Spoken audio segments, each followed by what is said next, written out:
to the Druber Health Podcast, everybody. Thanks for joining in for another episode here. So today we are going to focus on a couple of different things. I had a listener question from the last episode, specifically about venison. And then we're going to talk about the hierarchy of healthy eating adjustments. And then we're going to talk about phytic acid. So, with first things first here, let's talk about venison. So, after listening to the first episode of this podcast, my cousin Matt reached out to me with a really relevant question. Matt is an avid Wisconsin bow hunter and wanted to know, and gun hunter, but he wanted to know how venison stacked up to store-bought meat. For those of you not familiar with the word venison, it refers to the meat from like deer animals, essentially. Matt typically harvests multiple deer throughout the bow and gun season and typically gets enough venison meat to last a year, which is pretty awesome. In my opinion, based on my research, venison is going to be a better option than grain-fed animals from the grocery store and is far superior to chicken and pork regarding nutrient levels.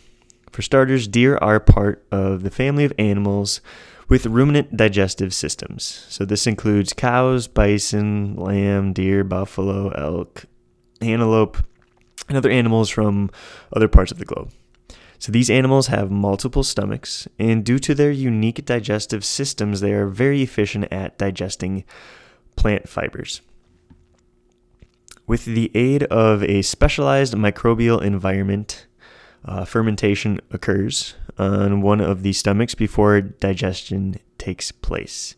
So this allows these animals to have a much larger diversity of food options than like pigs and chickens, which do not digest fiber.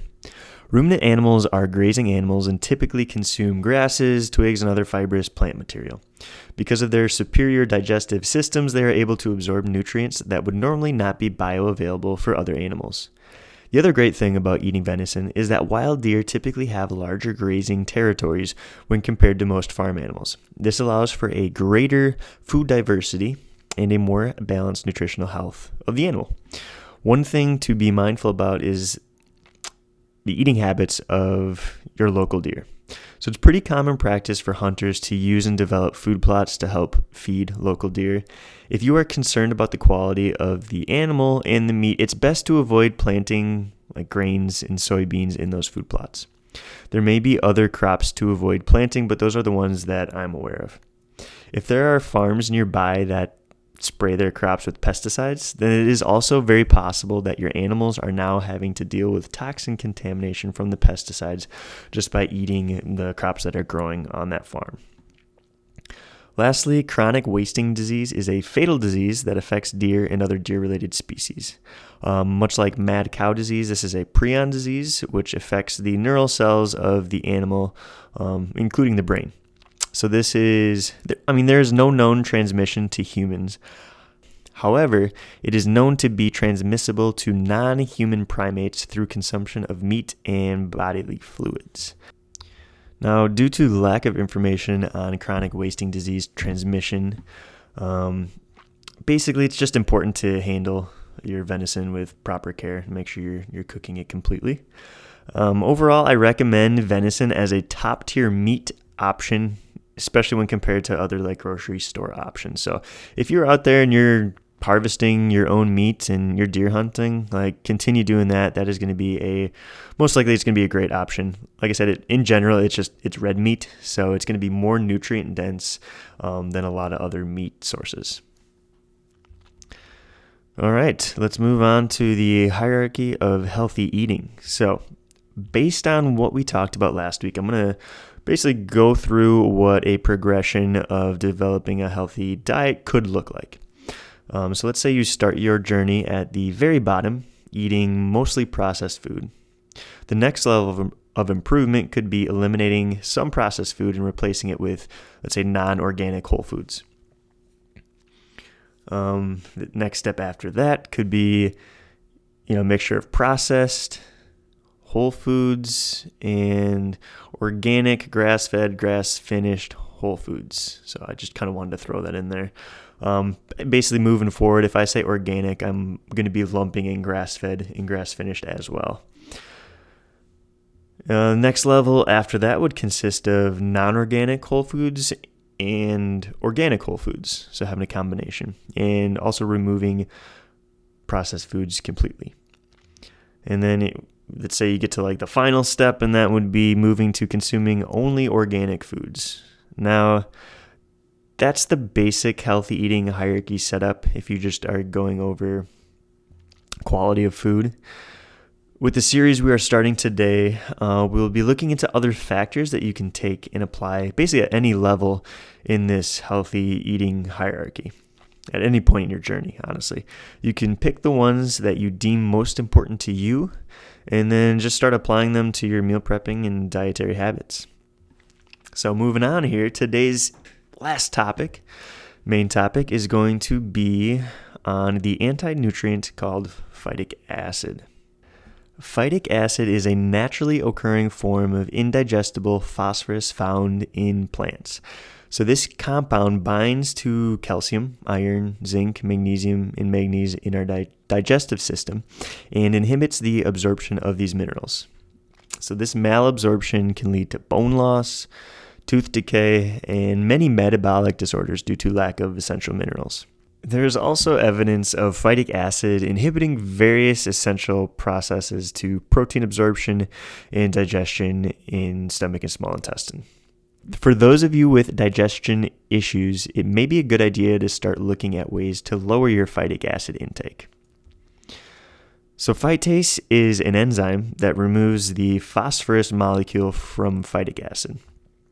So ruminant animals, like we discussed earlier in the podcast, like deer and cows, can break down phytase due to fermentation and a gut microbiome in their digestive system that produces a phytase enzyme and activates it. Humans, pigs, and other ruminant animals do not have access to phytase-producing enzymes and do not have multiple stomachs to accommodate fermentation, so we're kind of at a disadvantage there. Once the enzyme breaks down phytic acid, it will negate the mineral binding effects of phytic acid. Humans can try to utilize soaking in fermentation during food preparation to help lower phytic acid. However, it is not completely effective. Some of these foods contain the phytase molecule, but it is typically only activated when foods are soaked/fermented for an extended period of time. If you are trying to soak, it is recommended to soak in an acidic medium. And even then, phytase can only be activated while in a very specific pH range and temperature. So an option would be to boil potatoes because that can lower phytic acid levels. Using yeast to make bread can break down the phytic acid in the grains that you are using to make your loaf. Processed grain-based food like white bread and white rice typically have less phytic acid because the bran, which contains a majority of the phytic acid and other nutrients, has been removed. Now, it's my recommendation to try to avoid phytic acid, but if you do consume phytic acid containing foods, I'm going to give you a system to make the most out of your mineral absorption. So before we get into that, let's talk about types of foods that would contain phytic acid. So basically, you can kind of assume all grains, nuts, and legumes are going to have some level of phytic acid in them. So common foods that have phytic acid in them would be almonds, beans, peanuts, soybeans, wheat, brown rice, corn, oats, quinoa, and even chocolate, unfortunately. I'm a huge fan of chocolate, but I have noticed that my stomach is a lot better when I am not eating chocolate. And that could be for a multitude of reasons. Could be because of heavy metal contamination, but we'll get into that later. Let's move on to cereal. So there's a lot of cereal out there that is ultra processed and loaded with added sugars and preservatives. Cereal is a staple breakfast food in America. And what is cereal consumed with? It's consumed with milk, which is loaded with calcium and contains other minerals. We're told to have milk if we want strong bones, right? Well, if you're consuming milk with cereal or oatmeal, all of that calcium is going to waste, which is pretty darn sad. That goes for other meals too. So let's say you're having a big glass of milk with your dinner of chicken and rice or spaghetti and meatballs. You can say see you later to all that calcium and other minerals with your food. Some of you might be drinking almond milk. I pulled up a label for Malk organic unsweetened almond milk. So the ingredients actually look really clean for this stuff. So we've got filtered water, organic almonds, and sea salt. But if we look down at the micronutrient section of the label, we find that there's no vitamin D, no iron, and we've got 4% of your daily value of calcium that you are most certainly not absorbing because of the phytic acid levels in almonds. Now this goes for oat milk and any other type of nut milk as well. Another thing to be careful of with almond milk is that they typically contain higher levels of lead, which is a non-essential heavy metal that causes a whole host of metabolic issues. So if you are consuming almonds, be mindful of your body and just remember that moderation is key. So just see how your body's feeling. Like I said, I noticed that I love chocolate, but when I removed chocolate from my diet, overall, I was feeling better. I was having less body aches and my stomach felt a lot better. So something to just think about. Many foods that are high in phytic acid, like we mentioned before, grains, starches, legumes, seeds, nuts. If your diet consists of a lot of these, I think it's very crucial to start taking phytic acid into account when preparing meals in order to maximize mineral absorption. So, for example, if I have a meal prepped potatoes for the week, I will make sure that I'm eating them in a meal separate from, let's say, grass-fed beef and organic dairy. Red meat and dairy, such as milk and yogurt, are rich with minerals, and phytic acid would completely ruin the absorption of these minerals. Now, for me, I do like to consume some level of carbohydrates in my diet. So sometimes I just have to understand that, whatever meal I'm having, let's say I'm having beef a couple times throughout the day, I might include some sort of carbohydrate, let's say potatoes, with one of the meals with beef, and I'll just understand that, I'm absorbing less minerals. That's okay. I'm going to have more beef later. I'll have milk and whatever else, and I'm going to be getting these minerals in elsewhere during the day. Otherwise, a lot of times if I'm going to have carbs with a meal, I'll also include like chicken or pork because those are going to be much less mineral and nutrient dense than, say, red meats like beef. So just a lot of kind of just like planning around how you're going to eat. I mean, sometimes I even have, let's say, snacks or meals where it's mostly just straight up carbs. So I'll have like fruit and some like baked potatoes or whatever else, and I'll just kind of have that at a meal, and then I'm like, okay, now I'm not missing out on any nutrients. I'm just getting the macronutrients that I want, the carbohydrates, and move on to the next meal later in the day. So for me, looking back, I know in the first episode I mentioned my broken leg, and I was just thinking back to that time period and what I was eating, and I was having a ton of grains, and oftentimes, like when I was having any of the milk that I was drinking, I was also having some sort of grain or starch or legume or seed or nut. Because a lot of times I was just kind of like snacking while I was drinking milk. So like potato chips were common, maybe different nuts. I was having milk with meals, but we typically had some sort of grain along with the meal. So I'm just like looking back and I'm like, even though I was having a lot of milk and a lot of dairy at the time, I might not have been absorbing the calcium that I needed to, which could have led, that malnutrition regarding that mineral could have definitely led to weaker bones in my system. So I also think it's important to give you guys some context around that broken leg. So around this time, I was training a lot. But like going into this competition, the way that I broke it, for those of you that are a little squeamish, maybe move past this part. But basically, I was doing this spider climb obstacle, and I had to jump down to a trampoline back up to another set of walls where I would spider climb across. Now, my tibia and fibula snapped upon impact with the trampoline. And I mean, so there's really no reason for this break to happen. I grew up a gymnast. I was jumping all the time. I was jumping a lot from training. I didn't hit or smash or have any sort of like crush to my bone. Is literally me jumping down to this trampoline and my bone snapped. So it basically led to us believing, and the doctors believing, that there was a stress fracture there, which ultimately led to a complete break. And it just kind of took like the right circumstances for that to break completely.